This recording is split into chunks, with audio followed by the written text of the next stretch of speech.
I think I've been interested in gardening all my life. I was brought up on a farm. My mother and father were farmers. And I'm here at Nichols where I can have that satisfaction of raising plants that I love to work with. What gardening does for me, it brings me outdoors, where I love to be.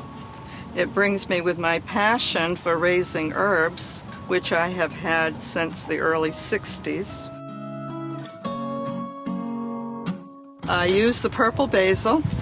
I pick it before it goes to seed, and I put it in a mason jar, fill it with white wine vinegar, put it on the windowsill, and watch it change color. What gardening does for residents, it brings friendship here. They can exercise, they're healthy, makes them healthy.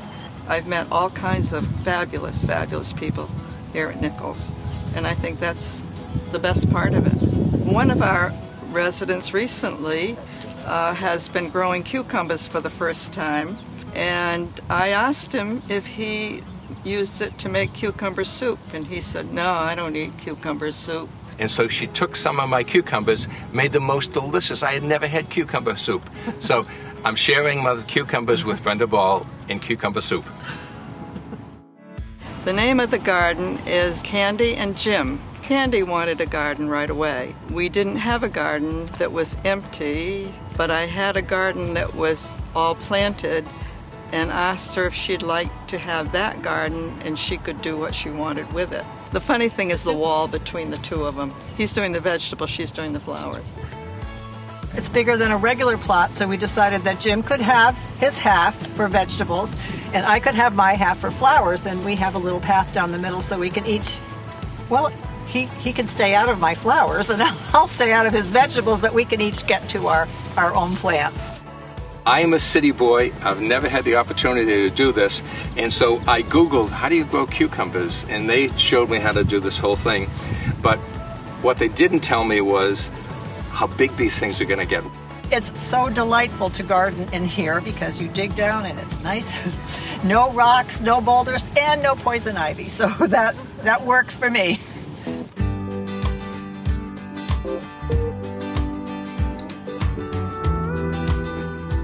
I'm Charlie. And I'm Sue, and this is our garden.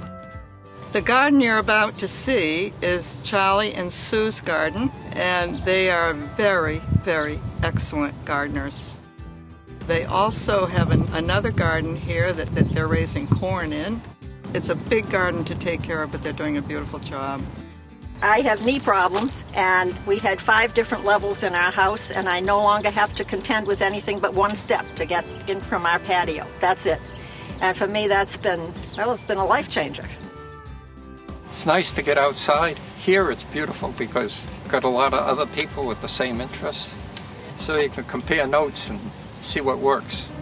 The best part this year has been the availability of coming out and talking with other people, which we haven't been able to do otherwise. And we have 2 gentlemen who come out every day and sit under that umbrella over there. Actually, there are 3 of them.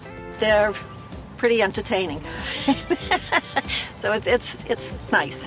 This has been absolutely wonderful for us. This is Rhonda's garden, and she's right up front so people can see this very easily when they drive by. She uses lots of color, and it changes quite often. I had a friend of mine who was a really good gardener where we lived in Kingston, New Hampshire, and I was always envious of her gardens, and she said, "There's no magic to it. It's just plant it, see what happens."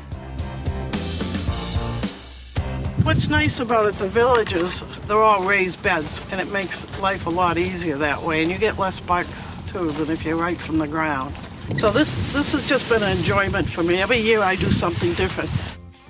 After I enjoy working in the garden, then I'll just sit here under the umbrella and relax, and you can feel your blood pressure dropping. So that's a good sign. Gardens have become a social gathering place since the epidemic, and I think it's just made all the difference in the world if they're getting out and being able to meet other people.